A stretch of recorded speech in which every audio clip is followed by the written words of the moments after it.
Hey everybody, this is Perch. It's chapter number 2 of Ten of Swords, X Factor number 4, part of Dawn of X. That's a lot of little things. But anyway, this is part 2 of 22, or I still maintain 24 because of the two prelude issues with Excalibur and X-Men. But be that as it may. Leah Williams on writing duties here, and we're getting right into the fallout of what happened in Ten of Swords creation. Let's get to it.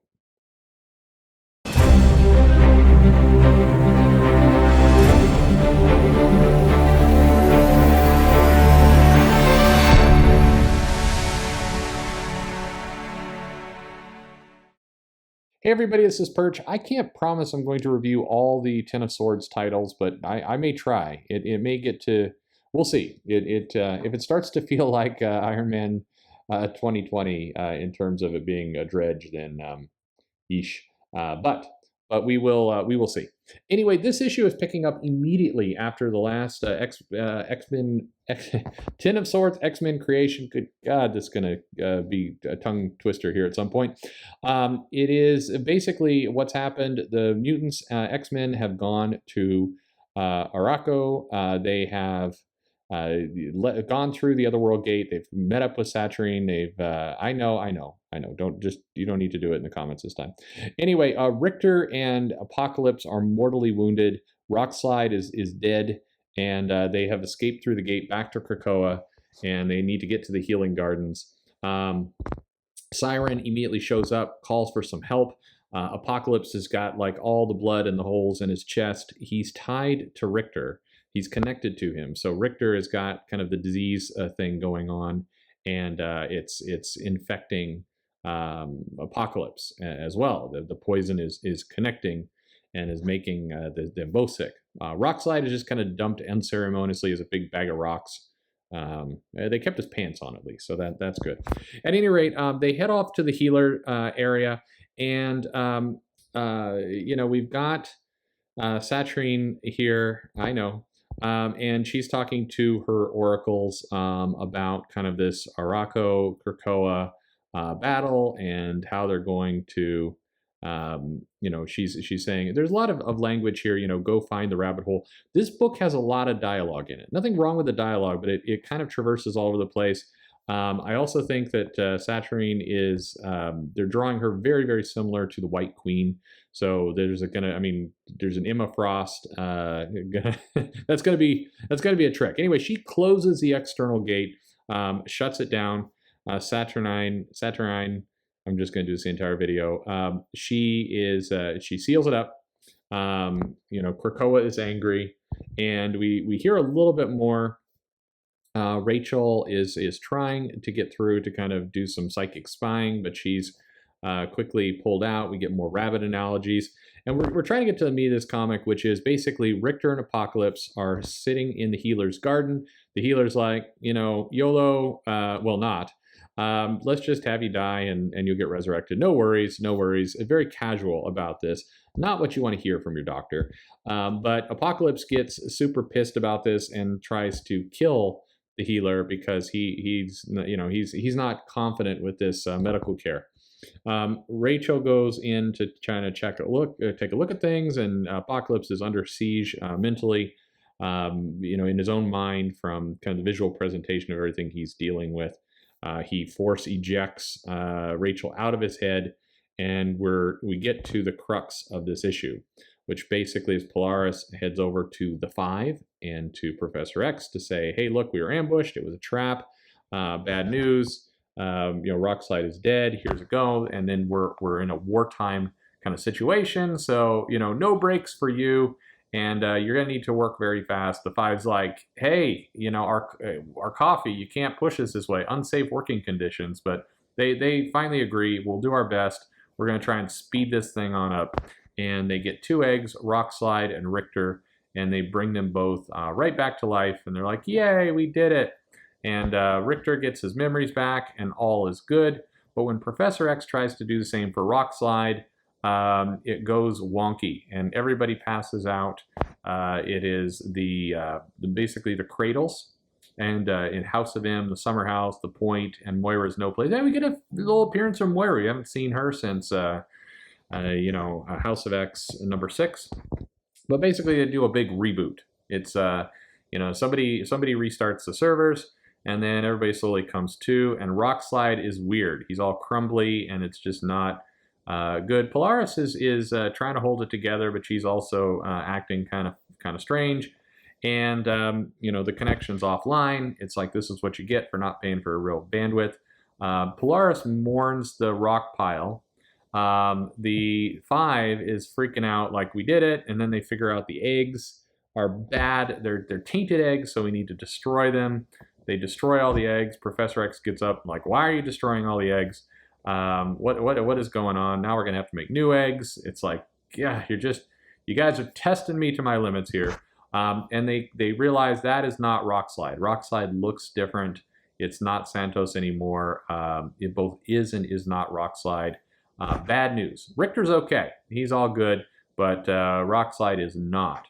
And why not? And then we get a nice little sheet here of like a memo. I like how there's all this futuristic rebirth plant technology and everything else, and then they still have memos where people are signing them. We got like Hope, representative of Polaris. I don't know why, this just cracks me up that there's like a memo. These data sheets are I know there's kind of an X-Men thing a little bit, but sometimes they're used well. Sometimes it's just sometimes you get memos. There's some data here, but basically all resurrection protocols are suspended until further notice. What's going on? We head on over to the Quiet Council. Lots happening in this issue. I do get it. We're bouncing around. So this is the big exposition issue before we get to the sword fighting. But anyway, they're all talking, and they come to the conclusion that, hey, because Rockslide, Santos, died in Otherworld, it's a convergence of possibilities, and when that happens, you get overwritten. You're basically your previous backup is erased, and then you've got this new kind of amalgamation of all these different possibilities that exist within Otherworld, which could be an asset if you think about it. But anyway, and then they're saying this removes the possibility of a true resurrection, and instead you get this new kind of resurrection, which they're calling a corrupted backup, because somebody read the report on Wired about what's going on with Amazon. But anyway, so then and Emma's like, we lost Rockslide forever, you dumb jackasses. And then we get a nice throwback to how she was when she was in charge of the Hellions. She cares about the children. So she's like, you guys are being a bunch of jerks. But before she can really get into all that, Polaris starts going through basically the prophecies, and she goes into the people who must have the swords, and she calls all those out, and then she grabs some rocks and checks out. So basically what we've learned here is that if you die in Otherworld, you can come back, but you're not going to come back the same. You're going to come back weird. Now we move over to Apocalypse here, who is dying, and Magneto and Professor X are like, you an ass, you made this gate and you went on this, you didn't heed the council, and you've doomed us all, you jerk. And they're pissed at him, and they're like, you can just die here, you jackass. No one's going to grieve your absence. Except he's not dying on Otherworld. He's dying in Krakoa, so he can be rebooted just fine. So anyway, whatevs. So Polaris heads out, and she's made a nice little glade. They've done some runic markings on the floor because that's cool. And they're like, hey, we've got to honor the sacrifice. We're going to head over there, but we could die for reals. And let's get our champions, our 10 champions here. I think 10 champions. Yeah, 10 champions. We're going to get our 10 champions. And we go over the prophecies, which basically comes down to Magic, Ileana, Cable, Doug Warlock as a combo, maybe Storm, Logan, Wolverine, maybe the Braddock twins. So maybe there's a different, from one womb came two. A hero destined to brandish the earth. I think that's Professor X, actually. Remember the whole thing with his sister in the womb and all the rest? I think that's Professor X. Anyway. And then we've got, what the stars have forsworn. That's Professor X. That's totally Professor X. Then we got Gorgon and Apocalypse himself, who, apparently he's going to be fine. We'll get him killed off and resurrected. But, they're determined. Let's get in there. Let's draw our swords, and let's have ourselves a good fight. Make this death count by going off and having our contest to champions for more death. there you go. That's our issue. Lots more to come.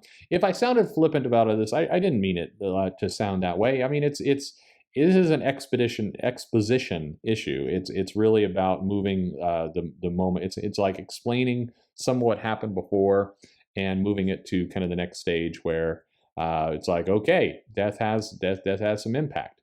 I still think, if you die over another world, so but thus if you die as this contest is being fought, you may super die. Or you may, they may resurrect you and you come back all funky, and then you have to reboot the servers, and that's a pain in the butt for the IT department on Krakoa, so they don't really want to do that. So, like I speculated in the last issue, I thought the big reveal would be if you die in another world, you died, and it turns out I was right, yay! And that's going to bring some more stakes to this comic. But in all reality, most of these people are making it out alive. I mean, Gorgon's got to be like, uh-oh. That's some bad news. And Doug Ramsey is like, that's probably bad news for me too. But like Cable has his own title and Logan does too. He's going to be fine. It'll be okay. So the stakes are high, sort of, and we'll get into all this. But a lot of stuff, definitely a different issue of X Factor from the first three, but that's not a bad thing. And yeah, we're off to the races. So now let the swords get drawn. And there's a lot of for lack of a better word, a lot of D&D type speech in all this, and it feels like some people they were watching Game of Thrones and it ended, and they still want some Dragon time, Adventure time, so then they started playing some online D&D or something, and during Corona, and then they're like, hey, we should. There's just a lot of excitement around tarots and prophecies and a lot of stuff that sort of gels with the X-Men, but not entirely, and it threatens to become very wordy. Like we got to talk out these prophecies, but we'll get into the action of swords soon enough, and the chopping and all that kind of jazz. So anyway, raise your swords. It's X Factor number 4, Ten of Swords, chapter 2-ish.